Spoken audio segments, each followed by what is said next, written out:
Hey everyone, today I'm joined by Derek Galanis. He was an associate of the Gambino Crime Family. This is my second one-on-one interview with Derek. Today we talk about his father. His father had connections with Nicky Scarfo and Angelo Bruno. Please hit subscribe if you want to get more interviews like this. And without further ado, let's get into Derek's story. Welcome back, Derek. How you been doing, man? Good, man. Everything's going great. I feel much safer living the life the way I'm living it now. Kind of talk about your father's connection with, the Philly mob and who he was associated with, who he got along with, who he disliked, things like that. Yeah, sure. I mean, look, you know how back east is. I mean, I assume that's where you guys are based out of. And every city is not that far away. Philly's what, a hop and a jump from New York. From Penn Station. And my father, financial scams don't have boundaries. They don't even have world boundaries, right? So he's all over the place. And he's got to deal with whoever was in charge in whatever area he's in. Now, in the 80s and the 70s, that was very important stuff. Now, someone tells you, hey, I'm in charge of this area, you can probably smile and go to the cops and, get them off your back. Back then it wasn't like that. It wasn't that easy. It was literally life or death. And that was, the game, the era my father was from. Yeah, and like you said, they really had to report to someone. They couldn't, just go and try to start doing a business because if they did, I mean, they could do it, but I mean, I'm sure eventually someone's going to come knocking and say, "Hey, we want a piece," you know what I mean, and offer protection and other things like that. So is that kind of how who approached your father with that you can recall, and you know what was that like? Who was it, and what was the situation? Well, originally you're talking about Boardwalk Marketplace, which was my father's really big deal. It was in Atlantic City, and in that era, the Philadelphia mob controlled Atlantic City. People who aren't from the East Coast may not realize how close Philly is to AC, and why that power structure came about. But that's the way it is geographically. And look, you never the boss never sends himself, right? Because you're walking into a potential trap there. They send underlings to let you know, hey, we'd like to talk to you. We'd like to talk to you. And the boss in Philly in that time was a man in the name of Angelo Bruno. Angelo's gotten a little bit of play recently in the movie The Irishman. And they play him in The Irishman, interestingly. They play him when he's talking to Frank Sheehan, who was sort of the hitman for Russell Buffalino. And you look, Angelo Bruno is a master of human behavior. He's going to talk to Frank Sheehan, a hitman, an Irish hitman for the mob, much differently than he's going to talk to my father. And that was the absolute magic of Angelo Bruno. He knew exactly how to play everybody. And he knew how to play my father. It was, hey, Johnny, we know you're involved. This is our area. We'd like a piece. We have respect for you. Do you have respect for us? And my father eats that type of stuff up. A businessman like that, it makes him feel glamorous and connected. And before I think Bruno knew how much money was going to come in. He was taking envelopes. Right? I say envelopes. I do so facetiously. He was taking down like $1 million a year out of my father's Boardwalk Marketplace scam, which for mob guys, street mob guys, that's a lot of money. I mean, the money difference between finance and mob stuff on the street is significantly different. Yeah, so that was what your father's involvement was definitely more on the hierarchy. It wasn't like going and robbing places and stuff like that. Or it's hijacking and extortion and stuff like that. It was just I mean, you'd probably be able to explain it better. Like what was it that was so illegal about it, and how did he make so much money off of it? Sure. So I think what people really don't understand in this country, and they do not, is that the finance business um, is fraud. A lot of the business model of Wall Street, and now I'm copying Bernie Sanders here. And anyone who hates Bernie Sanders, don't be offended. It's simply the fact that he said something that's true. He said the business model of Wall Street for far too long has been fraud. And my father was the king of that. He caught his first Wall Street fraud case in the 60s, late 60s, when, people weren't doing that kind of stuff because, the type of people who would do that generally weren't involved and that level of business. And by the way, keep in mind, there's been a metamorphosis over the years to the point now where the Cherry Hill Gambinos are involved exclusively in fraud, the way my father taught them and helped them learn how those businesses are run. And, I think a lot of the upper layers of the mafia have gone that way. Now, there's some families that never get more sophisticated, right? They know what they know. You saw there was a Colombo bust recently, and some of their hierarchy went to jail, and it was over, the same old story stuff, threatening people, and I want money and I want this. Well, in this day and age, you can't get away with that stuff anymore. Law enforcement has too many tools with RICO and conspiracy where they'll knock you down. My father's scams, and this is the real miracle if you think about it. My father had been in jail since the 1960s, like I said.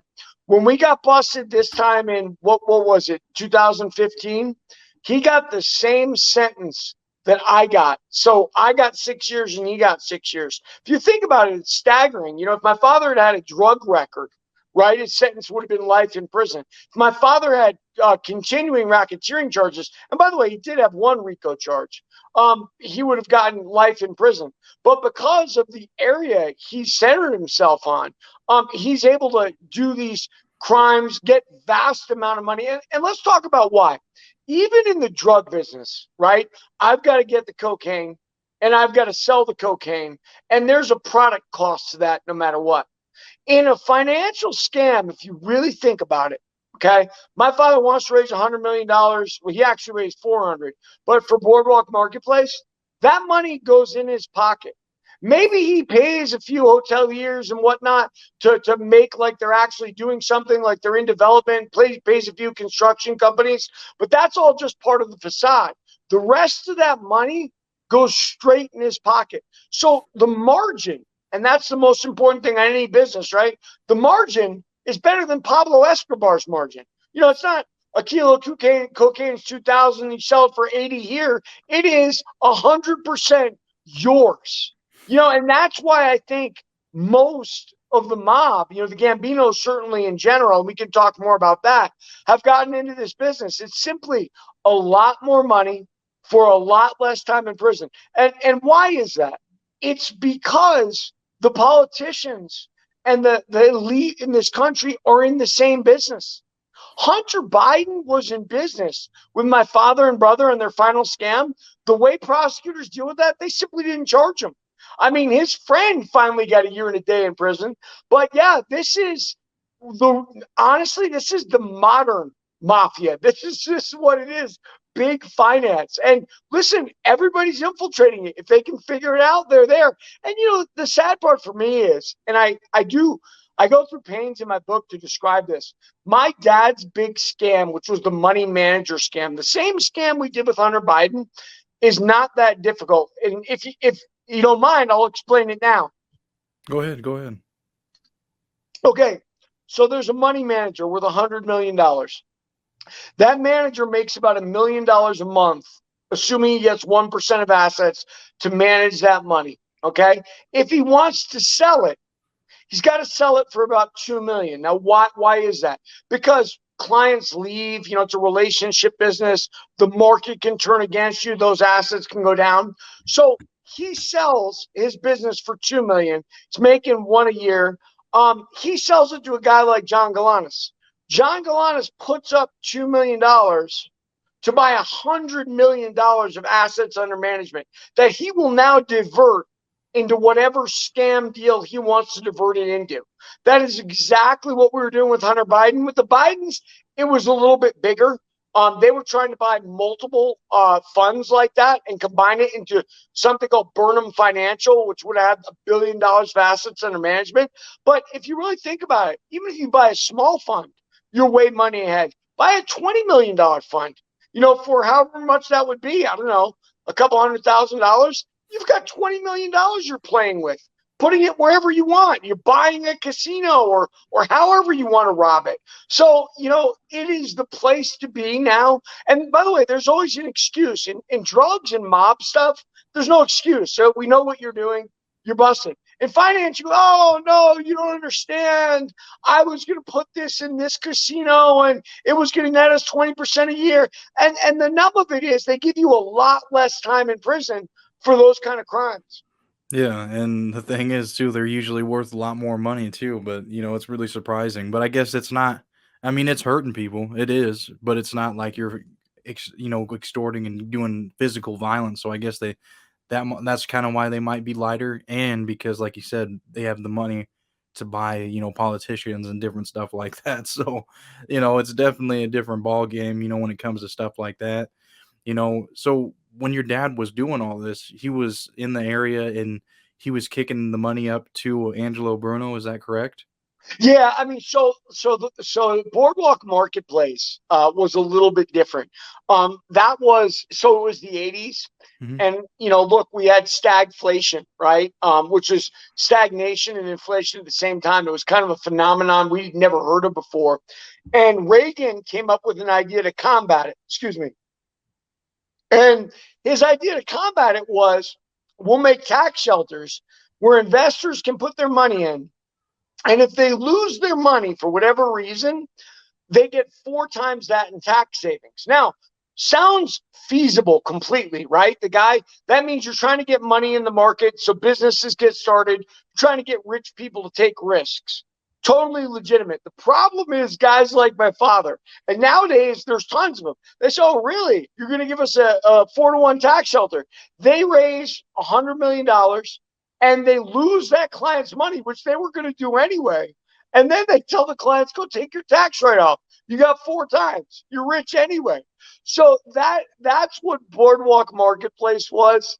And I think one of the reasons they RICO'd my dad on that case. He was paying Angelo through that case until he had to start paying Nicky, and we could talk about that too. Yeah, I mean, I think they got mad at him because their innovation to save the world from stagflation was abused. But you listen, anything you give human beings, they're going to abuse. That's just the way we are, unfortunately. So, Yeah. So ultimately, your dad, he was kicking up to Angelo, and then he ended up going to Nicky Scarfo, you said? yeah, so let's talk about, because it's interesting in itself, because this is exactly like my father. Let's talk about, what happened to Angelo Bruno. We know he's beloved, right? He's one of the most beloved mob bosses ever. A lot of because what we talked about, he was so clever. He knew how to talk to people like my dad. He knew how to talk to people from the street. You saw that a little bit in The Irishman. And, if there's lower guys than Frank Sheehan, I'm sure he knew how to talk to them too. So his consigliere, I believe it was, Capanegra, got greedy like people do in that business. And he starts bad mouthing Bruno. And he goes to the Genovese crime family and he starts, hey, what do you think if I kill this guy? And the Genovese they gave him tacit approval to do that. They said, yeah, well, sounds good. But, only them and Capanegra knew that. Capanegra goes back to Philadelphia, kills the most beloved mob boss of all time. And then the Genovese disavow any knowledge that, like, oh my God, I can't believe you did that. And the rest of the 5 families with the Genovese kill Capanegra. And what was really going on there? Because this is classic my father. The Genovese crime family wanted the rackets that the Philadelphia mob had in Atlantic City. So it was directly about money, like everything is in that life. So they figure we'll use this moron that thinks he's with us. And by the way, I got used the same way. I'm not going to deny it. That's what my father did to me. And that's what very much that life is. People think, yeah, I'm with these guys. I've got this. They're on my side. And they're using you the entire time. I got used in many of those deals I just described. Poor Capanegra, he landed up in a trunk, with I think they put a rat in his mouth or something like that. But yeah, and that's when Scarfo took over Philly. And he talked to my dad the way Nicky Scarfo knows how to talk to people. He told him, Johnny, guess what? Your VIG just went up. And, my father, you don't talk to a guy like my father that way. There's many guys like my father. He ran to the cops. But my father also learned a valuable lesson. What happened? The cops said, that's nice. You're on your own. Because believe me, the police have no problem letting criminals duke it out. They smile and they laugh as, okay, you're scared of Nicky? Well, sorry about that. Good luck to you, unless you want to come in and cooperate with us. It's a real ugly game, man. And it's not ugly just criminal to criminal. It's ugly criminal to cop and all the way around. So then did Nicky eventually leave him alone, or whatever happened with that situation? No, we moved. We went from New York. We moved out to California. I mean, my dad was scared to high heaven about it, and I get it. Nicky was not someone you play with.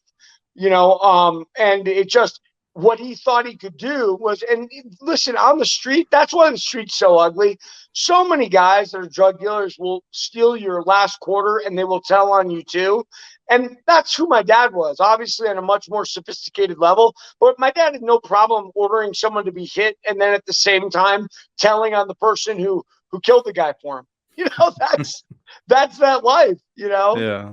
So, okay, so kinda talk about, who Nicky was, because you said your father had some, fear from him, I mean, what was he known for? Yeah, Nicky Scarfo is known as one of the bloodiest bosses ever. And I mean, I don't know if it's funny or ironic, but he's a little guy. And by the way, Sal Gambino, Rosario Gambino was a little guy too. And I don't know, we can all use our imaginations. Is that something to do with stature or trying to prove ourselves? I don't know. But they were definitely ruthless, absolute killers. I have his one of his nephews, excuse me, on my TikTok. And he comes in often and he says, my uncle wasn't that bad. And I always give him respect because, look, he's part of that family, and I respect what his father did and whatnot. But listen, Nicky Scarfo is known as one of the bloodiest mob bosses of all time. So I don't know what he means. Now, listen, that having been said, and my father taught me this, and he's right, the government builds legends around people. They make people into super criminals. It's for their own interest, right? And because they need bad guys to justify their existence, right? So if they can build someone up, they do that. And we should talk about Chapo on that note, right? And Yeah, yeah. my business partners were in business with Chapo. I mean, I didn't know till we got busted, but look, they were meeting with Chapo in the mountains of Mexico after his first escape from Altiplano prison. And they were discussing ecstasy, which is what we were doing. I was a salesman for that organization. And ultimately, a deal never got made. But here's the question I have. So if both my partners were down there meeting, and also the snitch on our case met with Chapo in the mountains of Mexico, it would give you the feeling that the DEA knew exactly where El Chapo was after he escaped from Altiplano, which starts bringing up other questions. Look, someone's got to be in charge of the drugs, right? Somebody's got to be in charge of organized crime. Somebody's got to be running the streets. So there is a tacit agreement, at least, between all these people, the government authorities, and the criminals that allows this stuff to go on. Technology is such today where they know everything. They know where the cocaine's coming from in Colombia. They know who the dealers are. So this image of this bad guy on a truck, it's not like that. I mean, listen, our snitch was a Swedish chemist named Tomas Lilius. He was in Mexico with Chapo. He was working as a DEA informant at the time. So if they wanted Chapo so badly, they could have gotten him a decade earlier than they got him. So, yeah, I mean, listen, the corruption goes all the way through. And believe me, it's not just Latin American countries. Yeah, I'm sure every country has its own, you know what I mean? But Oh, yeah. no, that so if they want, like you said, money is the power, if you can, pay someone off, then shit, you need to get away with it, and I know Chapo, I mean, from all the public records and everything, they said he had a lot of fucking money. Right. But then the question comes, so who was he paying in the DEA? If a DEA informant was there with him, how did that really truly happen? And we all know, of course, that Kate Del Castillo went down there with Sean Penn and met with him too. So then you start wondering, okay, really? We got satellites, we got everything else, and we're picturing this guy like, I don't know, with a bandolero and a sombrero running. Come on, it's ridiculous. They know where he is. Okay, so, you know, did you have any other connections where you were involved or your family had any ties with any other mob figures? Yeah. So what really happened, and I think that this is what my book's really about, is how the mob went from the street and they went from the drugs and they went from the extortion, and they got into my father's business. My father met Rosario Gambino, Sal Gambino in Terminal Island when they're both prisoners together. Uh, they both had sons of equal age. Two sons. My father had me and Jason, and Rosario had Tony and Tommy, and we grew up together. We grew up formulating ideas. We grew up formulating scams for what would become the new form of organized crime. And by the way, one of those businesses that I brought to my father, I was really excited about, and this is just kind of tongue in cheek. I was a kickboxer at the time, professional kickboxer, and the UFC was sort of a failing business, but people liked it. And I brought it to Rosario. We had a sit down at Terminal Island. Rosario was there, Tommy was there, I was there, my father. And I brought it up, and my father was trying to say, well, I don't know if this is ever going to make it, whatnot. And then he was also trying to pair me with Tommy in that business. Now, if you know anything about the fight business, it has so many problems already that if you run towards any type of mafia affiliation, you'll destroy the business. And I always tell people, it's funny. They go, Derek, you missed your big chance at the UFC. How do you feel about that? I tell them, don't worry about it. It never would have made it anyway because my father was pushing it towards the Gambinos. The first thing Dana White did and his buddies is they moved the base to Nevada where they were, and they hired away Mark Ratner from the Nevada State Athletic Commission. And that's how they made that business legitimate. They hired away essentially the guy who was the head of the boxing in the state where boxing was the biggest. But yeah, it's funny. That was one of many businesses, we talked about getting into and ultimately didn't go anywhere. But yeah, we, each of us, the kids, went our own direction. Eventually my father got out of jail. I went off to Kosovo, and all during this time, by the way, I was selling ecstasy for that lab. And Tommy knew, everybody knew. I had discussions with Tommy about opening up distribution back east. And we got busted, and they leaned heavily on me because they wanted Tommy. They wanted in to the Cherry Hill Gambinos, who, and we can talk about this in a minute, but people say Cherry Hill Gambinos, and they very much try to bifurcate it from the Gambino crime family. But if you really look at it on its surface, they essentially took over the Gambino crime family. Now, listen, I know Frank Kelly is now dead, but Frank Kelly married into the Inzerillos. He's related by marriage to John Gambino, who was Rosario's older brother and captain in the Gambino crime family. So if you look at both coasts, Tommy was underboss under Pete Milano until he died, and then Tommy took over the LA crime family. Frank Cali was effectively the acting boss of the Gambinos in New York. For a moment, the Cherry Hill Gambinos controlled the whole world. And believe me, they're now into the type of crime I describe in my book. That's what they're doing. Now, since Frank died, I don't know what's happened. Maybe some of the American mafiosos have bumped in there, and I don't know. I don't have a read on the street. No one's talking to me after my book. But yeah, it's interesting to note. And like you've done, many people take pains to separate the Cherry Hill Gambinos from the Gambino crime family. But look, they were a crew. And John Gotti sanctioned John as a capo in that family with Rosario and Joe as his lieutenant. So, yeah, anyway. So, how many members were a part of this crew, or do you even know? No, I mean, listen, so one thing to keep in mind, I mean, obviously I was a member of the Galanis crime family. The Cherry Hill Gambinos and what they did back in that day, they had an arm stretching all the way to Sicily. I mean, there were Sicilian mafiosos that went down on that Pizza Connection case, the heroin. But the miracle, I say miracle, the amazing thing about organized crime these days, people say that to me on my videos. They'll say, a crime family, you got 4 guys. And I say, you guys don't get it. Said a crime family with soldiers these days, every soldier is a snitch.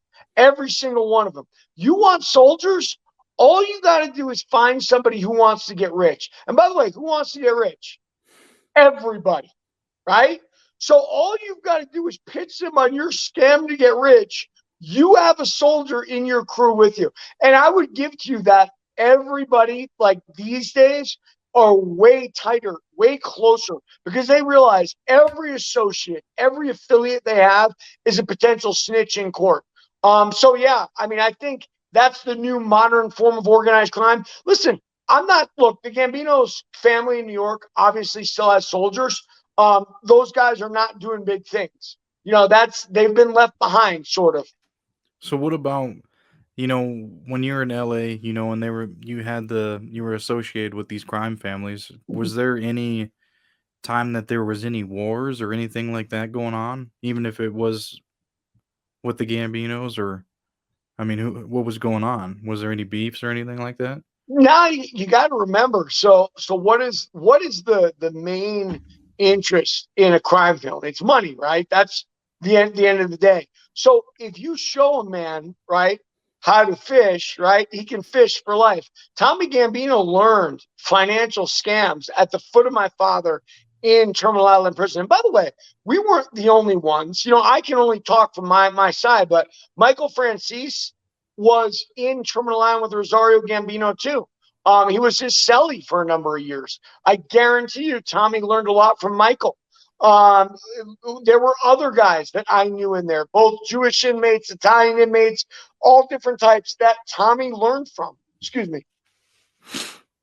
And so there's no need for beefs. In the financial world, there are no beefs. I'm not saying there's not murders. There are occasionally. You'll catch guys on pump and dumps that, sell out stock they're not supposed to, and they'll wind up dead in the Bahamas and whatnot. And that's an old mob game. But truthfully, there's nothing to beef over. All you're after is money. But I can tell you this, because I saw it firsthand. Believe me, Tommy Gambino lets you know he's Tommy Gambino if the deal's getting away from him, and that's intended to scare people, right? It's intended to bring that terror. Because at the end of the day, listen, nobody really wants to kill anybody else in the game if the end result is money. If you really just want power, okay, different game. But honestly, those guys are in jail, most of them. They don't make it these days anymore. The laws are too strict. So most of the stuff these days is rackets. The last Gambino case, I think they were ripping off their own construction company. 2021, I had just gotten out. And I put it out on the internet. I said, this is what I've been talking about for a long time. You guys don't understand. Organized crime has moved on from where it was. I was in with a Genovese guy, Patsy Perillo, when I was in New York this time. And Patsy had a restaurant. Most of those Genovese guys have a restaurant. Most of them have legitimate covers while they work other rackets. What are their primary rackets now? What I've noticed? Gambling. Why? Because gambling, you're not going to get a pinch like you are for drugs. You can run a gambling house. You can potentially make a lot of money, but you're not going to be in jail for the rest of your life over it. Yeah, and I remember you saying too before we started the interview that you were in prison, you were in lockup with another Philly Philly person, right? Another boss, or what was it? Yeah, so Joey Merlino got himself tied up in that case with Patsy Perillo. It was really Patsy's case. The rat came from Patsy's family and whatnot. But my understanding is Joey was in Florida at the time, and the rat went down and had a few meetings with him. And here's the thing, if you know anything about the feds, all you have to do is sit with the guy. You don't have to have any scam going. I think in the end, Joey pled out to almost like time served because they couldn't really get him on anything substantial. But that's very common for the feds. What they'll do is they'll throw out a huge RICO indictment. There's some things that happen, like my roommate, who was a Lucchese guy named Mark Mayuzo, had burned a car in front of a rival casino in that case. So there was stuff going on, but then they RICO the case and they drag everybody into it. And poor Joey Merlino, who was the boss of Philly after Nicky Scarfo, after Stamfa too, and a couple of people, Oh, I got caught up in that. Yeah. And look, Merlino is just like Perillo. He's got a restaurant in Florida now. He has gone semi-legitimate. All of the big guys know that the money is in these financial scams now. So that's where they're all heading. They're all going away from the street stuff because street stuff does not last. Listen, drugs, you can make a lot of money. But here's the other problem with drugs. Just being quite frankly, everybody's a rat and you don't need anybody. As long as you get a connection, you don't need to worry about your boss or anything else. So consequently, the mafia has never loved drugs for two reasons. They've never loved it because it turns people into rats and it gets people a million years in prison. And also, people are loath to kick up because they figure, well, what did you really do for me? I got my connect. I hooked this up. It's one of those games. But that's the last street thing. That guy, Mark Mayuzo, I mentioned, he had a coke route. That was his job as an associate of Lucchese Crime Family. He would run around and deliver, quarter bags of cocaine everywhere. Damn. Okay. Well, so do you want to promote your books and, tell people where they can find them? Yeah. So listen, guys, Greed and Fear of the Galanis Crime Family is about my life and my crime family. Cherry Hill Gambinos figure prominently. They're in virtually every chapter. But if you want to know what the new form of organized crime is and where all these mafiosos went, that's what this book is. There's not another book on the market doing this. Most of the other guys who write books weren't at that level. And they certainly weren't there for the creation of this new form of organized crime. So they don't have any idea about it. I've got total respect for each of them. But they just really don't know. I mean, I'll tell you this too. Michael Francis, don't get me wrong. Look, he was an underground financier. He was doing the new form before it ever existed. But that was just because Michael was very charming. Like some guy brought him that scam. That wasn't his invention. Some guy called him up, said, "Hey, Michael, I'm doing this. You want to be my roof? Essentially be my support in this." And Michael said, sure. It wasn't Michael's idea to pull that gasoline scam where they essentially didn't pay taxes. So a lot of those guys, it's out of their book. They don't know it. And the ones who do know it are sitting there playing legitimate, like Tommy Gambino. So if you guys want to know where the mob went from casino to today, that's what my book's about. Frank Cali's in the afterword. You guys will like it. Yep. And I'll be sure to put a link in the description, where you can find Derek's TikTok, his Instagram, and most importantly, his book, So if you like what he's been saying, you should definitely go check out his book. So I thank you for coming on, Derek. I appreciate it, man. I appreciate you, brother. Well, what'd you think? Derek has a really interesting story. His father had a lot of connections with the Philadelphia crime family, especially their bosses, Nicky Scarfo and Angelo Bruno. Please share this video with someone that you think will enjoy it. Please subscribe to my channel if you want to get more like it. Also, if you want to support me and my clothing brand, I got t-shirts, hoodies, beanies, sweats, and all kinds of stuff on my website. I'll put a link in the video description as well. At the end of this video, I'll put a playlist where you can watch all my other Mafia interviews. Derek's definitely going to be part of the documentary that I've been working on. And to give you a better understanding about my documentary about the American Mafia, please check out this trailer. Thank you again for watching. This life is very twisted. You never know when it's your time to go. One day you're putting in work with someone, and the next day they're taking you out. In our days, it was very quiet. Nobody ever talked about this. Nobody glamorized it. It was all like hush hush. Not a glamorous life. And again, it's not what you see in Goodfellas. It's not what you see in Casino. Some days you were dead broke. Some days you had $2,000 in your pocket. It wasn't every day. You don't know anything else. You don't know what it is to go wake up 6 o'clock and go to work. Work? What the fuck is that? I wasn't going to work. Even bosses get murdered in this life. There was younger guys underneath him, and he wasn't doing the right thing, I guess. He was coming out of the card game, and unfortunately, a lone gunman came up and shot him 5 times. People who knew me would tell you I like to use the bat a lot. If I had to shoot you, I'd shoot you too. I've done that. This life requires many mixed personalities. You have to wear many hats in this life to try and survive. You become 4 or 5 different people all at once. And you got to go home and be a dad and a husband. You got to go to work and do your job. You got to be out in the street and be a gangster. Bonanno family is called Bonanno family because of my grandfather, Joe Bonanno. That life there is done. Today you have to be legitimate today. But you got to be an idiot to want to be a hooligan today. Because jail times now like 100 years for doing Right. nothing. You'll be dead, in prison for life, or in the witness protection program. I don't know anybody. Now, when the mafia turned their back on me, I know everybody. There was the big flip of the Gambino underboss, Sammy the Bull Gravano. Here he is, signing autographs in a restaurant on Mulberry Street. And was supposed to be a secret organization. He was a very, very, very violent guy. No question about it. Albert Anastasia, he was a Brooklyn guy. He was probably the biggest killer in the history of the mob. Michael Francis, his father, Sonny, was a really tough guy, but he really raised his son right. If you want to see a gangster, that's Sonny Francis. And John Sr. don't compliment anybody.